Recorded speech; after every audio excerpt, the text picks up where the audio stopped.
আজকে আলোচনা করব কর্কট রাশি ও লগ্নের সাপেক্ষে 14ই মে বৃহস্পতি আর 18ই মে রাহু আর কেতু গোচর করছে। তাহলে এই গোচর ফলের মাধ্যমে কর্কট রাশি ও লগ্নের জাতক জাতিকাদের জীবনে কী প্রভাব ফেলতে পারে তারই বিস্তারিত আলোচনা আজকে করব।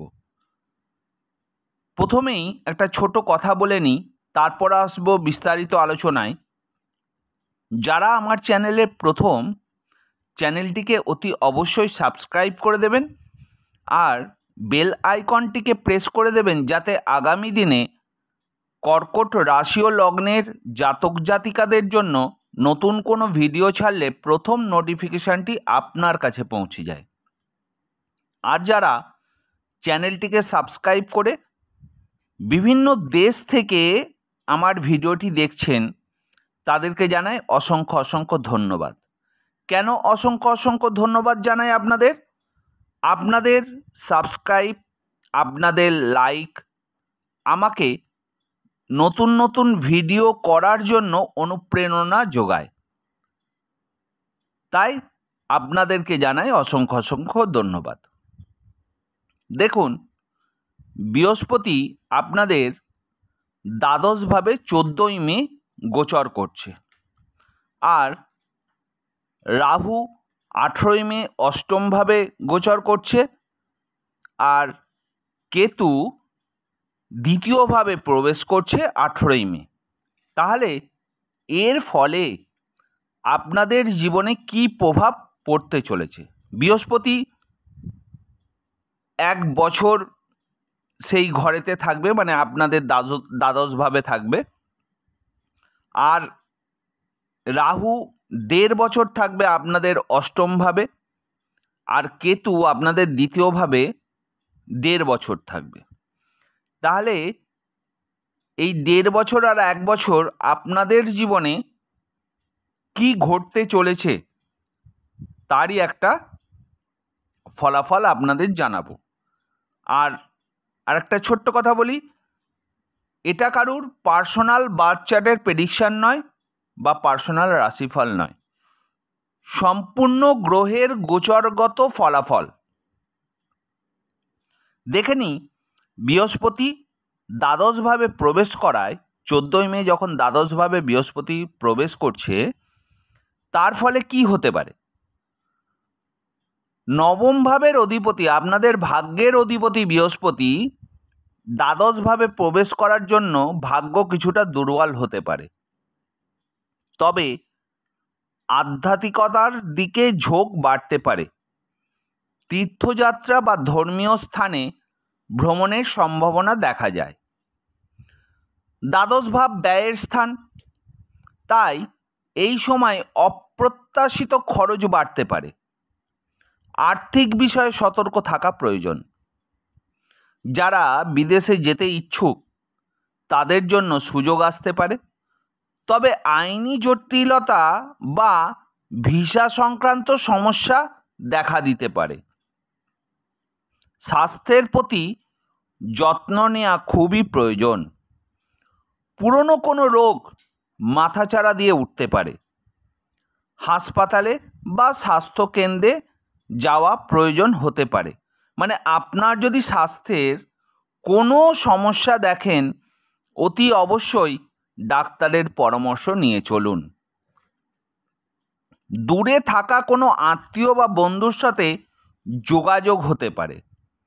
সম্পর্কে কিছু ভুল বোঝাবুঝি দেখা যেতে পারে।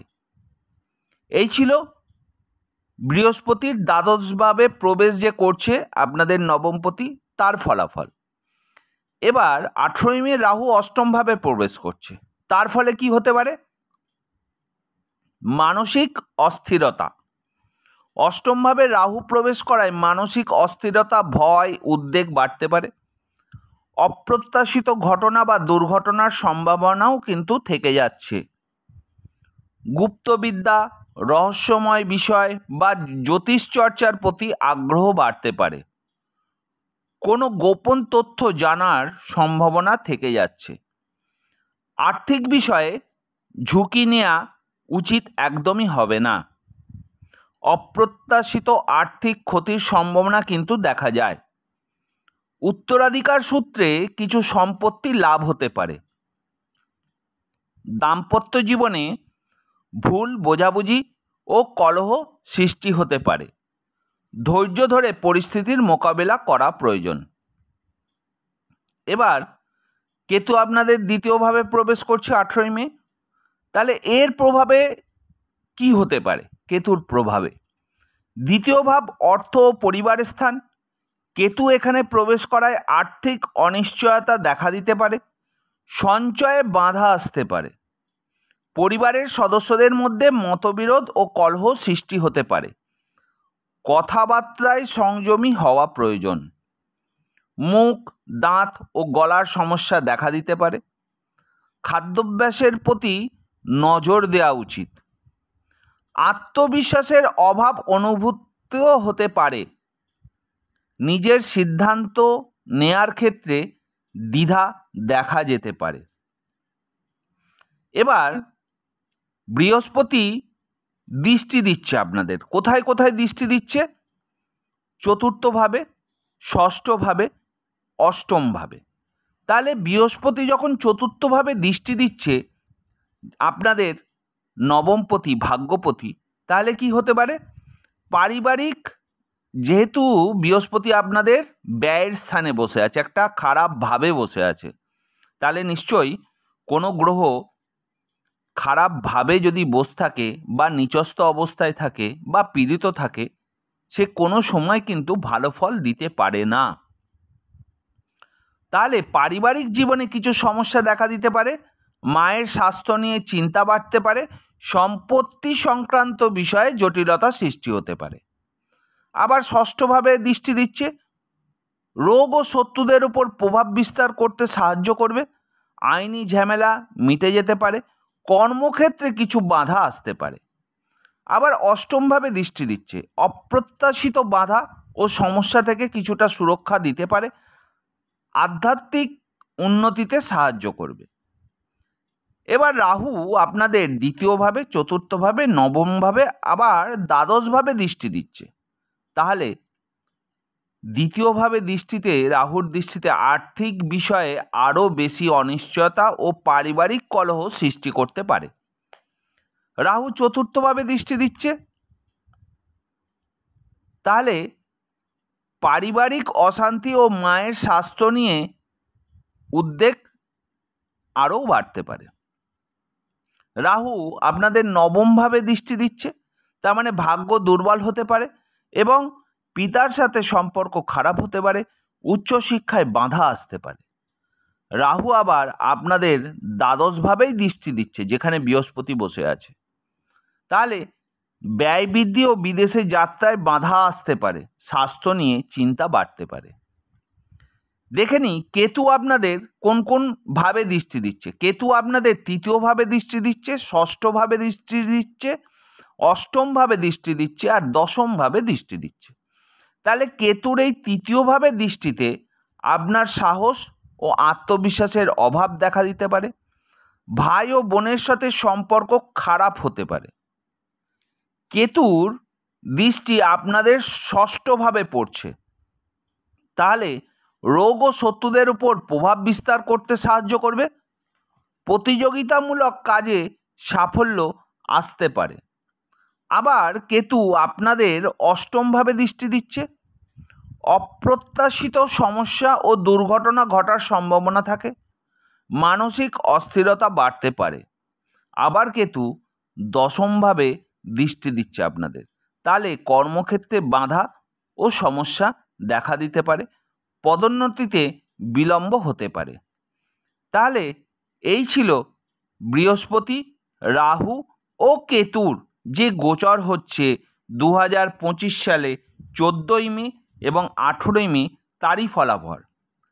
দেখুন, একটা জিনিস বলে রাখি, আপনার বাচ্চাটে একবার দেখে নিতে হবে বৃহস্পতি আপনাদের ভাগ্যপতি শুভ স্থানে আছে কিনা।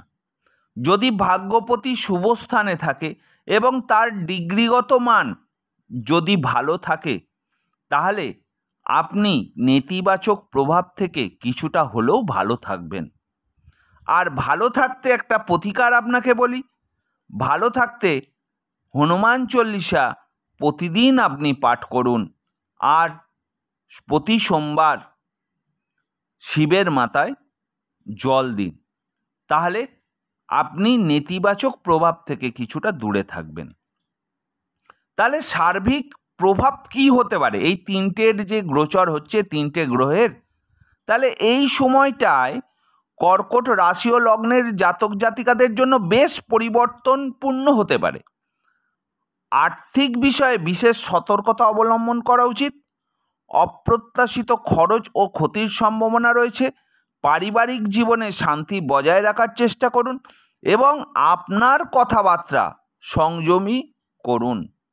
মানসিক অস্থিরতা ও উদ্বেগকে নিয়ন্ত্রণ রাখার জন্য আপনি ধ্যানের সাহায্য নিতে পারেন। স্বাস্থ্যের প্রতি বিশেষ যত্ন নিন এবং প্রয়োজন অনুযায়ী আপনি চিকিৎসকের পরামর্শ নিন। এই ছিল কর্কট রাশি ও লগ্নের গ্রহের গোচরের ফলাফল। ভালো লাগলে অতি অবশ্যই চ্যানেলটিকে সাবস্ক্রাইব করে দেবেন, বেল আইকনটিকে প্রেস করে দেবেন, আর লাইক করতে ভুলবেন না। সব শেষে বলি, ভালো থাকবেন, সুস্থ থাকবেন, সাবধানে থাকবেন। ওম নমঃ শিবায়।